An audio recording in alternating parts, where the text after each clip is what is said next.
It's the Chris and Chris Show. On today's show, no excuses. Our weekly recap and the preview versus the Pittsburgh Penguins. Don't go away. You're Locked On Golden Knights, your daily podcast on the Vegas Golden Knights, part of the Locked On Podcast Network. Your team every day.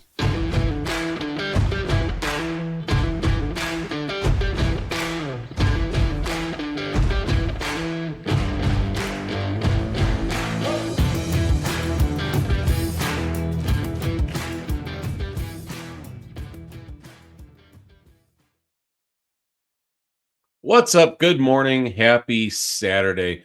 This is the weekly Saturday special Chris and Chris edition of Locked On Vegas Golden Knights on this cloudy Saturday morning in Vegas. Don't get too many of these, so we will certainly enjoy that. Remember, this is going to be a Saturday exclusive on YouTube only. You can catch myself and Tony Cordasco doing our thing Monday through Friday on YouTube and anywhere you get your podcasts. We've had a fun week. We've had a very interesting week. When you don't think things can get any more interesting or anything else can happen, more things find a way to happen. We'll hit that a little more in the second segment, but I wanted to start off with some positivity today. I wanted to start off with something that Captain Mark Stone said on Monday that left a lasting impression with me. If it made an impression with me, it probably made an impression in the locker room. So after the Golden Knights beat the Preds 4-1 on Monday, Stone had a hat trick that game. Stone said in the locker room that there needs to be a no excuses mentality and the players need to be better versions of themselves.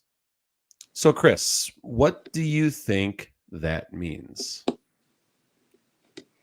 Okay, that's okay. So, Chris, let's use an example of our youth hockey team. Let's say we're missing two of our strongest scorers and one of our better defensive players. Everybody needs to step up and play better hockey. Everybody needs to chip in. And that's pretty much what Mark Stone was talking about. There's so many injuries. Jack Eichel is on IR. William Karlsson just moved to long-term IR. Shea Theodore is still gone. Ben Hutton's still gone. William Carrier is still gone. Aiden Hill is still gone. Tobias Bjornfoot is still gone. Robin Leonard is definitely still gone. Mike Amadio is on IR. And we still don't know what's going on with Yuri Patera besides an undisclosed injury. It's a lot of players, Chris. It's a lot of players. I think in the intro, yeah, exactly. It is 10. 11 if you count Patera, 12 if you really want to count Leonard, but it's a ton of players right now. It's crazy. So you were at the game on Thursday. When I mentioned what Mark Stone said about the players being better version of themselves and not having excuses about losing, without getting too much into the game, what did you see that game that maybe was a result of what Mark Stone said? Then beating my second favorite team 5-1. Yeah, so, and this is a good thing, folks. So Christopher is a Rangers fan after being a Golden Knights fan, just like my daughter Allie is a Hurricanes fan after being a Golden Knights fan. And, you know, for the parents and the people out there that are shaking their head when I say that, it's a good thing that they enjoy teams besides the Golden Knights, because that means they like the game. They're in love with the game of hockey. Christopher definitely is in love with the game of hockey. So it's a good thing that they enjoy teams just beyond the Golden Knights. So yes, your Rangers got crushed. We'll talk about that a little bit more in the recap in the second segment. But for me, I think this really starts with Logan Thompson's play right now. Logan Thompson, I just ran some numbers for my article on Vegas Hockey Now. Logan Thompson has saved 145, Chris, of his last 153 shots. So in his last 5 games, he's given up 8 goals, and he has a .947 save percentage, which is outstanding. There's still people that refuse to give credit to Logan Thompson. I don't know why. Logan is playing so well right now. And you look at the fact that the Golden Knights are winning games in different ways. So, Chris, I don't know how close you got to watch. Oh, no, you were at Monday's game against the Preds, right? Yeah, the hat trick. So, did you recall, Chris, in that game, it took the Golden Knights a long time to get a shot on goal? Do you remember us talking about that? Yeah. It was like 6 minutes left. Yeah, it was like 5 minutes left in the first. I think it was 14 minutes and 25 or 14 minutes and 50 seconds it took them to get their first shot on goal. Well, they scored on their fourth shot on goal, so that's good, right? The fact that takes us. The Golden Knights scored against the Predators, not the Rangers, the Predators. I know, and the fact that they took literally forever to get a shot on goal. They have to get on their fourth shot on goal to get goal. That when I saw it, I just thought that that's just one goal. I thought the Predators were still gonna win at a high score. But I not think that one was coming. I thought we bust. No, and that's fair, Chris. I mean, the Golden Knights did not have a good start to that game at all. But once they got to their game, once they got their rush attempts, things obviously changed. And I believe most of their goals came off the rush that game, as it did against the New York Rangers. So the reason why we're talking about the no excuses side of this right now is, again, going back to what Stone said on Monday. The team has a no excuses mentality. Players need to be better versions of themselves. It's not going to be pretty hockey right now, Chris. I'm going to tell you that right now. As long as all of those players that I'm not going to mention again because there's too friggin' many of them, but as long as all these players are on injured reserve, long-term injured reserve, there's going to be some bad hockey. The Golden Knights are going to look bad in some games. That's just what the reality is.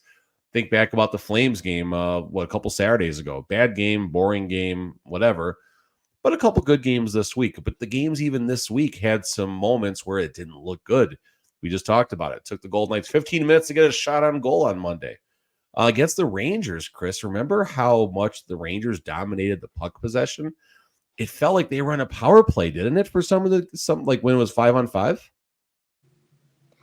Wait. So you mean it was like a power play when it was 5-on-5? Man, that's what it felt. It's what it felt like, Chris, right? The Rangers just dominated the puck possession for a long time. And not to get too deep into the game, I know we're kind of slipping a little bit here, but that's my point. The Golden Knights need to, and they are becoming comfortable in finding different ways to win. The Golden Knights are not going to score first in every game. They're not going to get a 3-1 victory every game, and it's not going to be the way it was in the first, when the Golden Knights, what they start, 7 wins in a row and 11 of the first 12, they got points, or however it was early in the season. Those days are behind right now until the players come back. So, Chris, I guess the question I want to ask you, and I think I probably asked you this question before the Gary game last weekend, or however long ago it was now. You like that? I asked how comfortable you were. After watching the Golden Knights win a couple games this week, despite all the injuries, how do you feel about the upcoming 5 games, just in general, between now and the All-Star break? I think the All-Star break is definitely gonna. After the All-Star break, I think we're gonna do better because most players are gonna be back by then. I hope at least. I think stuff will get better, and but until then, I think so of course we got a 4-game road trip coming up. I think we are gonna lose. We are gonna lose 3 out of 4 games, and one's gonna be in overtime. One's gonna be in overtime. Okay.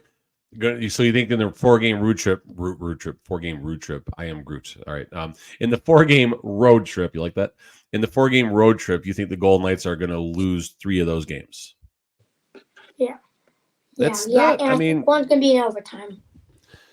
It's not a unfair outlook because this is going to be a tough spot. And, something I have been a little bit concerned about right now is the Golden Knights' third line. With Mike Amadio out, this is a really weird circumstance. You had Brett Howden centering the line of Brendan Brisson and Sheldon Rempel. Rempel and Brisson know each other very well, which is good, but they know each other from being in the AHL, not in the NHL. And the reason this is important to me is that when the team goes on the road, the home team gets the last change. So what I'm saying, Chris, is tonight when we're at the Penguins game, Coach Cassidy can watch what players go on the ice for the Pittsburgh Penguins. And then Coach Cassidy can put the appropriate players out to match up. So my concern when the team goes on the road is when they see Brisson and Howden and Rempel going out there for a face-off, I think you're going to see the other team loading up with their stars against that line. So that's a concern going forward. But to put a bow on this first segment, it's going to be ugly for a while. But the team is going to follow Mark Stone's guidance. Mark Stone is going to be up, whether it's on the bench, whether it's pregame, intermission, whatever it is, practices, Mark Stone is going to take on an even greater leadership role. And it's not just about telling the team what to do, but it's leading by example. I don't mean scoring a hat trick either. That's cool and all, but you're going to see it in his board battles. You're going to see it when he is skating for loose pucks and getting to soft spots on the ice. That's what you're really going to see Mark Stone do well. And the hope is, Christopher, other players will follow. So when I say lead by example, what does that mean to you, Chris? I'm trying to lead the team by I'm just playing well and being one of the only Golden Knight players that's not a Henderson player. I think they're gonna have to really stand up and really stand up and lead the team if they even get a playoff spot. So when I say no excuses, Chris, no excuses means I want a crap when mommy and daddy tell you to clean your room. That's what no excuses mean. Clean your room. All right, moving on. At least he didn't spit any of that out, so that's a good thing. Yeah, keep drinking, buddy. Keep drinking. All right, so moving forward, we're going to talk a little bit quickly about the recap of the week. Yes, the Golden Knights are on a 2-game winning streak, which is the first time, I believe, since early December, if I'm not mistaken, when they rattled off a nice 4-game winning streak. Again, I could be a little bit off on this, but point being is things are looking better from the results side. Golden Knights, nice 4-1 victory over the Nashville Preds. Nice 5-1 victory over the... Cal. No. New York Rangers. Your team. Haha. Your second team. So... Okay, if you keep mentioning about this Rangers team, I'm done supporting this. I'm done supporting the Golden Knights for the rest of this podcast.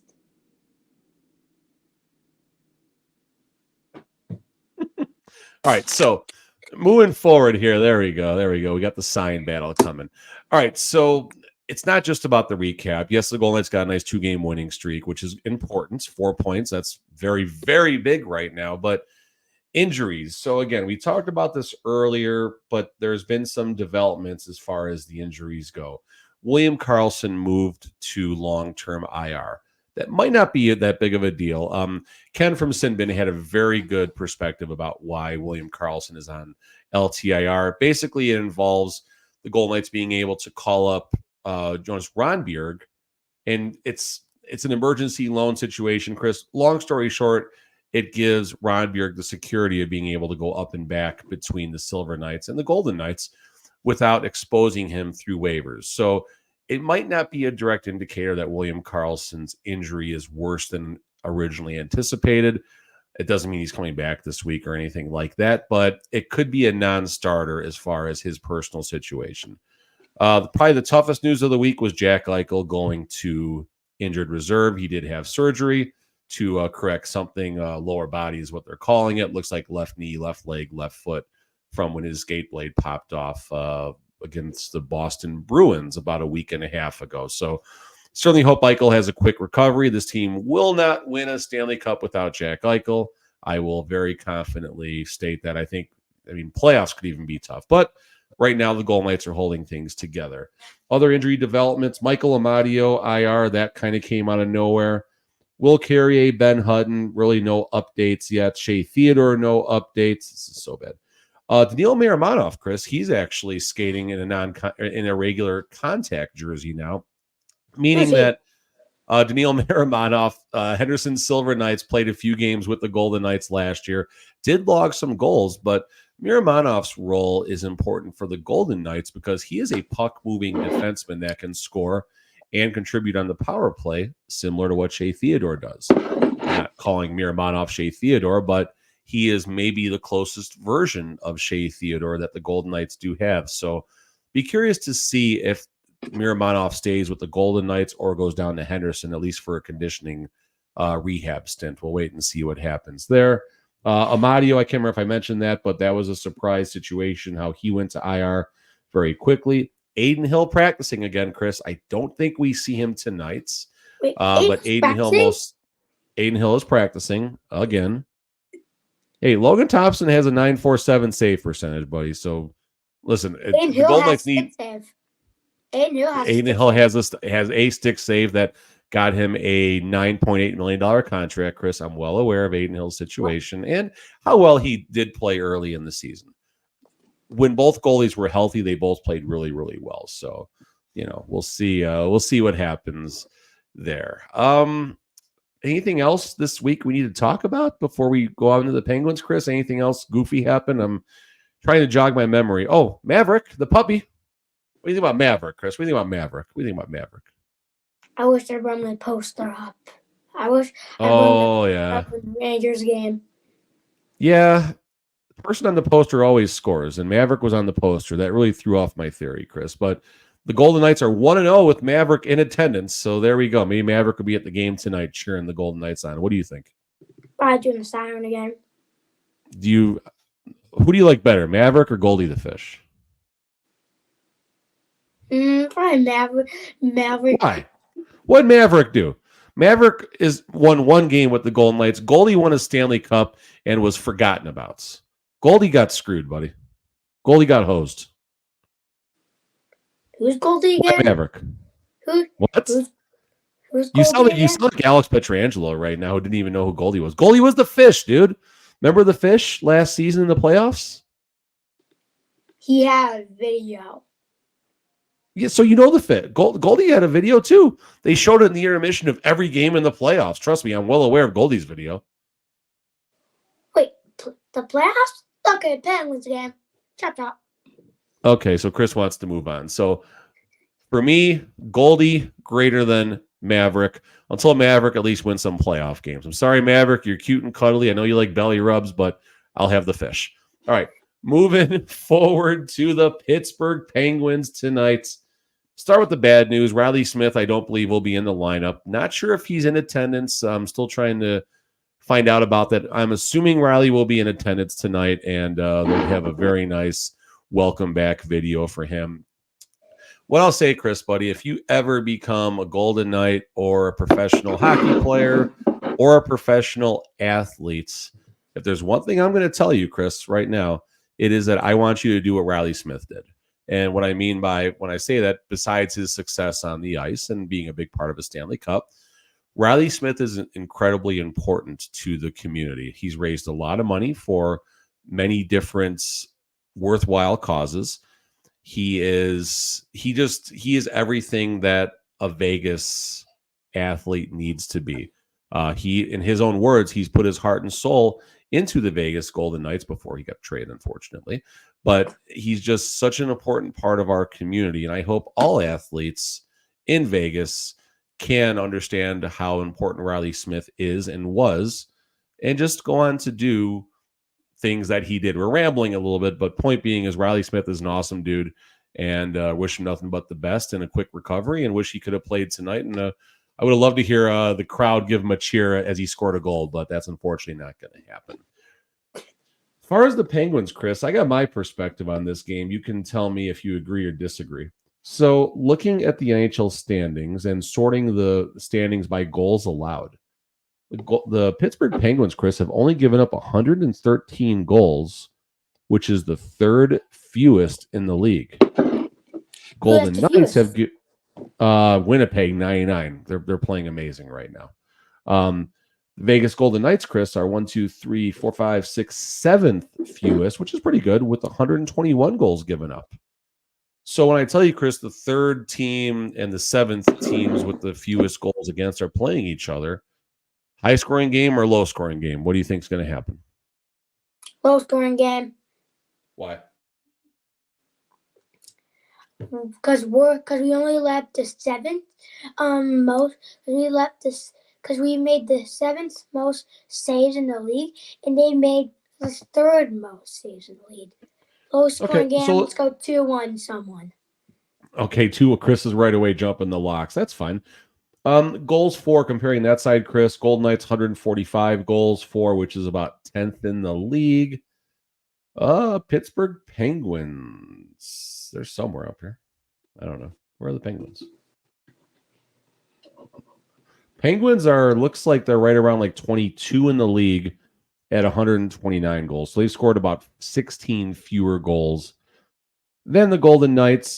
Played about, they played 3 less games. So really the goals for and goals against metrics are pretty close for both teams. Pittsburgh Penguins, Chris, in their last 10 games are 6-2-2. So they're playing really well. They're climbing the standings a little bit as far as where they are in the incredibly tough Pacific Division. Wow, or Metro, pardon me, not the incredibly tough Pacific, but the Metro. They are 21-15 with 48 points, Chris. What place are the Penguins in? I'm going to play your game now. What place in the Metro are the Penguins? 7th. How'd you know that? Because about a month ago I looked at the standings. Oh, okay. And a month ago you knew that's where they were, and nothing changed. That's Chris. You're incredibly. Yeah, you're right. They are in 7th place. I don't know how you pulled that, but you did. So good job there. Interesting team in the Penguins. Something that caught my eye. So Erik Karlsson, Chris, defenseman now for the Penguins, used to be on the San Jose Sharks. Erik Karlsson scored a lot of points. He had over 100 points last season, won the Norris Trophy. This season, he's only on pace for, I believe, last time I looked, approximately, I don't got the stats here. I'm so bad at this. Approximately 60 to 70 points, but his plus minus is really good. So one thing I want you to watch tonight at the game, and maybe when we take our walk, we'll talk about it as well, but watch Erik Karlsson on the blue line. You're a defenseman, Chris. This is your job also. Watch how he does a great job at keeping the puck inside the blue line so the puck doesn't get out to continue to drive offensive scoring chances. It's a lot of fun to watch. I think you'll really enjoy it tonight. That's something I love watching up in the press box. So we'll both get to check that out. All right, Chris, one more time. Let's do our locks of the night. Let's put a bow on this thing. Let's get out of here, man. What's your score tonight? Let's go 2-1 Pittsburgh. Who for Vegas? Let's go Colasar and Stevenson. All right, Chris is on 2-1 Pittsburgh, Coley and Stevenson. I think the Golden Knights are riding a little bit of something right now. I'm with you on a low-scoring game. I think it'll be a little more, though. I'll take a 3-2 Golden Knights victory tonight. I think this is really – I think the Golden Knights understand the importance of banking 2 points tonight before they go on an incredibly weird and wonky and tough East Coast road trip. So Mark Stone, Stone is just not going to let this team lose. So Mark Stone's going to have a big impact on the outcome of tonight's game. And gosh, I really want to get away from the top 2 lines, but that's where all the scoring is coming from right now. So it's hard for me to do that. How about a Hager bomb, Chris? We see Nick Hague get a big slap shot goal in a while. When's the last time he has? I don't know. It's been a minute or two. I'm going with a Hager bomb. I'm going with a Hager bomb tonight. All right, Chris. Anything else before you get out of here, buddy? You good? Anything else you want to talk about? The Golden Knights have gotten 2 empty netter goals in a row in the last 2 games. Hey, good stat. I like that. All right, so if the Golden Knights have an empty net scenario, who's going to score it tonight? It's not going to be Colasar. I got to warn you that right now about that. He doesn't usually play in that circumstance. Hager bomb. A Hager bomb. Okay, that could be fun. That would be fun. How about Logan Thompson? How about a goalie goal, Chris? We need that tonight. It looked like Chris. Remember, I pointed this out in the Rangers game. I thought Logan was cocking up a little bit. He was winding up on the stick. I thought he was going to try and take a shot in that game. So I don't care what anyone says. Logan Thompson is thinking about trying to get a goalie goal one of these days, and that would be. I mean, I think as being in a game, you want to see a goalie fight, a goalie goal, or the e-bug, the emergency goalie come in. Like that's the wish list for going to hockey games. That's like seeing a no-hitter. Sit up straight. That's like seeing a no-hitter in a baseball game and stuff like that. So it could be a lot of fun. All right, we're done. Good job, Chris, bringing up the empty net. What's that? Stat 2. In the last 2 games, the other team has only gotten 1 goal against Vegas. Yep, and that goes back to Logan Thompson's .947 save percentage in his last 5 games. Logan is doing a good job right now, and so are the defense. And 2 goals. Golden Knights, if they can keep the opposition at 2 goals, they're going to win games. It's plain and simple. It's not about what's that? I want donuts. You want donut? I miss donut. I miss Krispy Kreme being a sponsor of the Golden Knights. All right, that's it. Everybody, thank you so much for checking out the Chris and Chris edition of Locked On Vegas Golden Knights. This is a Saturday morning YouTube exclusive. So if you listen to the audio all week and tune in for this, make sure to tell someone about the Chris and Chris show. It's fun. We have a good time. We're goofy. And then you want to talk about goofy, of course. Tony, Monday through Friday, Locked On Vegas Golden Knights. You can catch that also on YouTube and anywhere you get your podcasts. We do want to thank all of our everydayers who check this out Monday through Friday and our super everydayers that give us the time on the 6th day of the week instead of watching the Saturday morning cartoons. All right, for my little buddy, for my little man, Chris Golick, I'm Chris Golick. Thank you for checking out Locked On Vegas Golden Knights. Take